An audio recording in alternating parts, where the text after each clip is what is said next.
ପୂର୍ବତନ ମୁଖ୍ୟମନ୍ତ୍ରୀ ବର୍ତ୍ତମାନ ବିଜୁ ଜନତା ଦଳର ସଭାପତି ଏବଂ ବିରୋଧୀ ଦଳ ନେତା ନବୀନ ପଟ୍ଟନାୟକ ବିଷୟରେ ଆମେ ଆଜି କହିବୁ।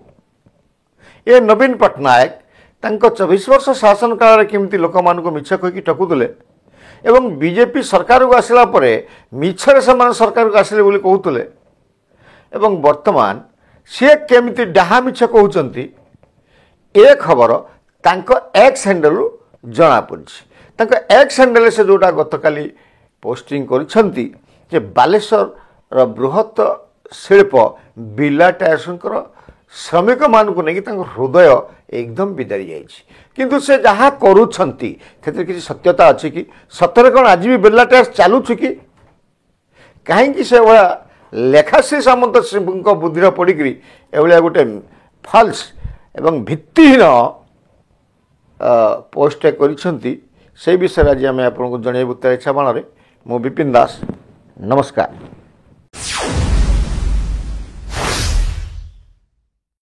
প্রিয় দর্শক বন্ধু, আমি আপনার গোটে সাইড্রে নবীন বাবুঙ্কর এক্স হ্যান্ডেলরে অপলোড হয়েছে গোটে আকাউন্ট কু আমি দেখাউছু সে কଣ লেখিଛନ୍ତି। সে লেখুଛନ୍ତି দীর্ঘ দিন ধরিকি বির্লা টায়ার্স ବାଲେଶ୍ୱର ଜିଲ୍ଲାରେ ବୃହତ ଶିଳ୍ପ ବନ୍ଦ ହୋଇଗଲା ପରେ ସେଠି ହଜାର ହଜାର ଶ୍ରମିକ କାର୍ଯ୍ୟ ଆଉ ନାହିଁ। ସେମାନେ ଅର୍ଥନୈତିକ ନିଷ୍ପେଷିତ ହେଉଛନ୍ତି। ପରିବାର ବର୍ଗ ଅର୍ଥନୈତିକ ଯୋଗୁଁ ନିଷ୍ପେଷିତ ହେଉଥିବା ଯୋଗୁଁ ପରିବାର ବର୍ଗ ଅସୁବିଧା ରହୁଛନ୍ତି। ଏ ସରକାର ଯଥାଶୀଘ୍ର ଏକୁ ଧ୍ୟାନ ଦିଅନ୍ତୁ ଏବଂ ସମାଧାନ କରନ୍ତୁ। ତ ଏଇଠି ଆମ ମନକୁ ଆସିଲା ଯେ ବିର୍ଲା ଟାୟାର୍ସ ତ ବାଲେଶ୍ୱରରେ ନାହିଁ। ବିର୍ଲା ଟାୟାର୍ସ ଦେବାଳିଆ ହୋଇଗଲା ପରେ ତାକୁ ଯେଉଁମାନେ ମାଲ ସପ୍ଲାଏ କରିଥିଲେ ସେମାନେ କୋର୍ଟରେ ଆଶ୍ରୟ ନେଲେ ଏବଂ ବିର୍ଲା ଟାୟାର୍ସ ଦେବାଳିଆ ହୋଇଗଲା ଘୋଷଣା କରିଦେଲା ଏବଂ ତାର ଯେଉଁ ସ୍ଥାବର ଅସ୍ଥାବର ସମ୍ପତ୍ତି ପ୍ରାୟ 2.5 ରୁ 3 ହଜାର କୋଟି ଟଙ୍କାର ସମ୍ପତ୍ତିକୁ କୋର୍ଟ ନିଲାମ କରିଦେଲା ଏବଂ ଏ କୋର୍ଟ ନିଲାମ ନେଲେ ଡାଲମିଆ ଭାରତ ଓ ହିମାଦ୍ରି କେମିକାଲ୍ସ ଏମାନେ କୋର୍ଟ ପାଖରୁ ଆଣିଲେ ଏବଂ ଯେତେବେଳେ ସେ ଆସିଲେ ସେ ଗୋଟେ ଏଗ୍ରିମେଣ୍ଟ ମଧ୍ୟ କରିଥିଲେ। କୋର୍ଟ ତାଙ୍କୁ ନିର୍ଦ୍ଦିଷ୍ଟ ନିର୍ଦ୍ଦେଶ ଦେଇଥିଲା ଯେ ବିର୍ଲା ଟାୟାର୍ସରେ କରୁଥିବା କାମ ଯେଉଁ ଲେବରମାନଙ୍କର ଚାକିରି ଚାଲିଯାଇଛି ସେମାନଙ୍କ ପାଇଁ ନୀତି ନିର୍ଦ୍ଧାରଣ କରିକି ତାଙ୍କୁ ମଧ୍ୟ ନିଯୁକ୍ତି ଦେବେ ଏବଂ ତାଙ୍କର ବ୍ୟବସ୍ଥା କରିବେ, ଆଇନଗତ ବ୍ୟବସ୍ଥା କରିବେ। ଏଭଳିଆ କୋର୍ଟ ଗୋଟେ ନିଷ୍ପତ୍ତି ନେଲା। ତ ସେହି ଅନୁସାରେ ये जो डालमिया भारत एवं हिमाद्री केमिकल्स एटा को सक्षम करने ये जो रुग्ण अवस्था बिर्ला टायर्स पड़ा पूर्वतन बिर्ला टायर्स कंपनी तार नाम परिवर्तन करके नुआ कंपनी चलने लगे एवं कोर्ट निष्पत्ति अनुसार जो आईनटा या से अनुसार जो मैंने 50 रू बिर्ला टायर्स 50 वर्ष ऊर्ध्व बयस थे जो कर्मचारी माने ठिका हो परमानेंट कौन हो से कार्यनिवृत्त करने निर्देश देला एवं जो मैंने 50 वर्ष कम बयस श्रमिक माने थे से नियुक्ति देला। तो सेठी तापरे आंदोलन है निजर न्याय्य दाबी विभिन्न यूनियन अच्छा से वर्ष वर्ष धरिकी बिर्ला टायर्स तत्कालीन बिर्ला टायर्स वर्तमान डालमिया भारत और हिमाद्री केमिकल्स कारखाना सामने अहोरात्रि धारणा बसिले। तो टिके पर्व को पलैवा आम टे पूर्व को पलैवा ये जो आंदोलन बिर्ला टायर्स बंद हो जावा ये 8 मास भितर होनी। नवीन बाबू बर्तमान कांदुंट लेखाश्री सामंत सिंगार जन मिछ कहवार माहिर एवं किछि नथिबा घटना को गोटे बढ़िया गप तैयारी करके लोक मान भर को नहीं जावाई लेखाश्री सामंत सिंगार आवश्यक थाए। जमी पूर्व भारतीय जनता पार्टी थी भारतीय जनता पार्टी मिथ्या रचना लिखापी लेखाश्री सहयोग नहीं थाए एवं लेखाश्री मुहरे कह कराए।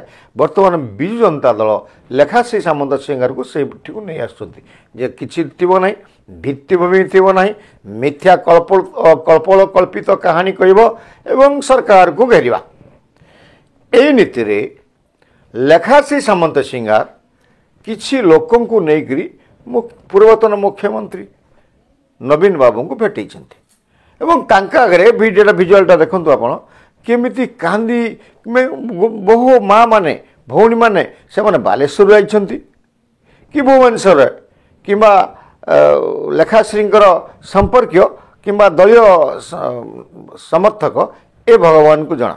କାରଣ ବିର୍ଲା ଟାୟାର୍ସରେ ମହିଳା କର୍ମଚାରୀ ନାହାନ୍ତି, ଗୁହାରି କହୁଛନ୍ତି ଏବଂ এইମାନଙ୍କ ଗୁହାରିରେ ତରଳି ଗଲେ ନବୀନ ବାବୁଙ୍କର ହୃଦୟ ତରଳି ଗଲା।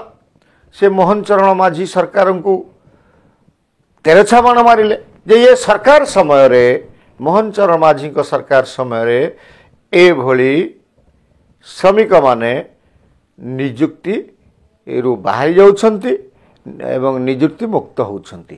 ତାଙ୍କର ପରିବାର କେମିତି କଷ୍ଟ ପାଉଛି ସେ ବିଷୟରେ ନବୀନ ବାବୁ ସାରା ଓଡ଼ିଶାବାସୀକୁ ଜଣାଇବା ପାଇଁ ଅପଚେଷ୍ଟା କରିଛନ୍ତି।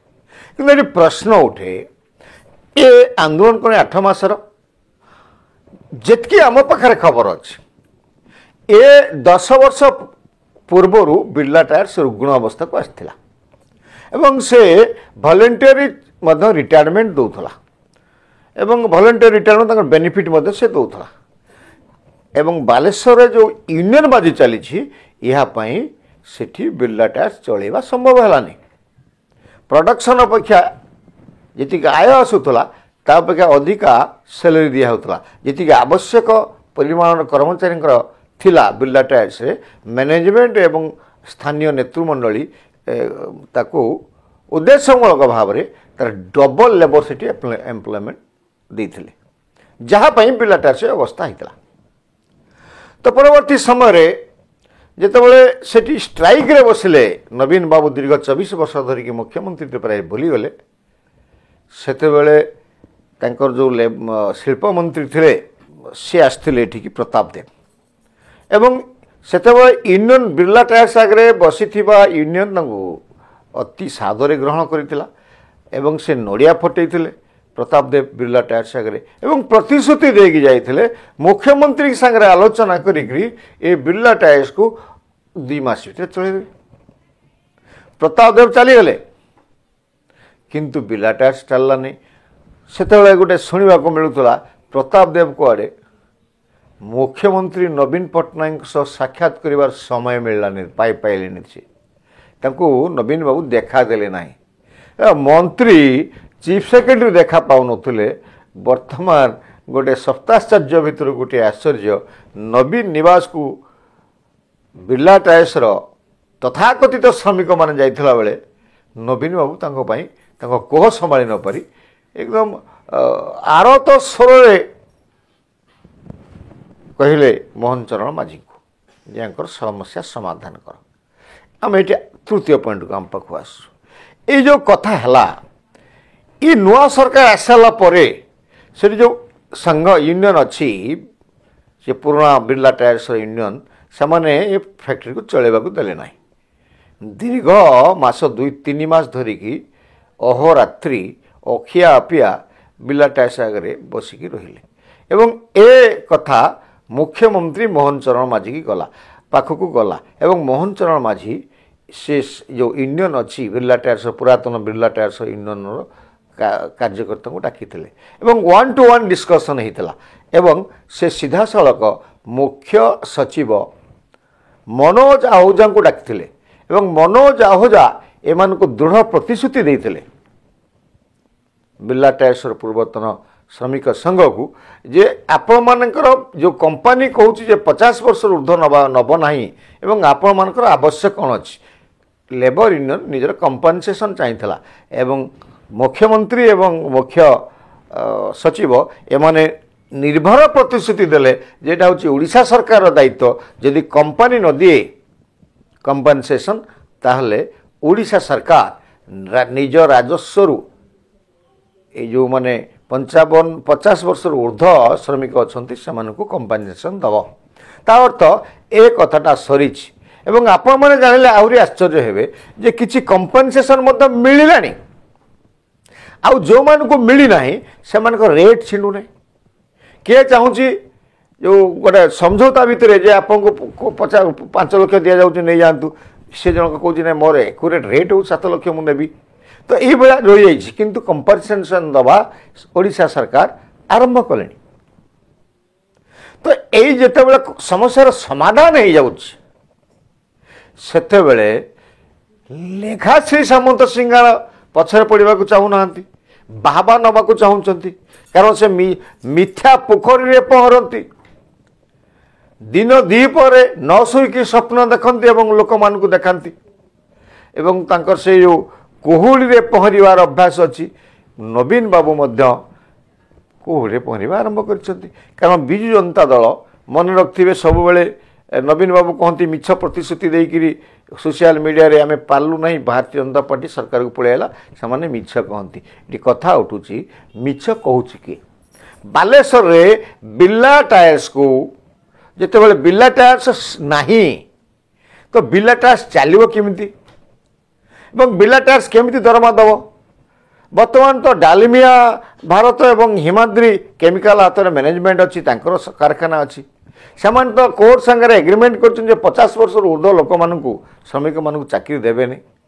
କମ୍ପନସେସନ୍ ପାଇଁ ବର୍ତ୍ତମାନ ତ ଓଡ଼ିଶା ସରକାର ହାତକୁ କମ୍ପନସେସନ୍ ଦେବା ଆରମ୍ଭ କଲେଣି। ତ ଶ୍ରମିକ ସଂଘ ଯେତେବେଳେ ଏତେ ବାଟ ଆଗେଇଛି ତ ନବୀନ ବାବୁଙ୍କ ଘରକୁ କିଏ ଯାଇଥିଲେ? ନବୀନ ନିବାସକୁ ଏମାନେ ବିର୍ଲା ଟାୟାର୍ସ ୟୁନିୟନ ସଂଘ ତ ଏ ବିଷୟରେ ନବୀନ ବାବୁ ଲେଖାଶ୍ରୀ ସାମନ୍ତ ସିଂହରୁ ପଚାରିକି ବୁଝିଥିଲେ କି? ଏବଂ ଏଭଳିଆ ମିଥ୍ୟା କଥା ଓଡ଼ିଶାବାସୀକୁ କାହିଁକି ନବୀନ ବାବୁ ଜଣାଉଛନ୍ତି? କ'ଣ ନିଜେ ଚର୍ଚ୍ଚାରେ ରହିବା ପାଇଁ?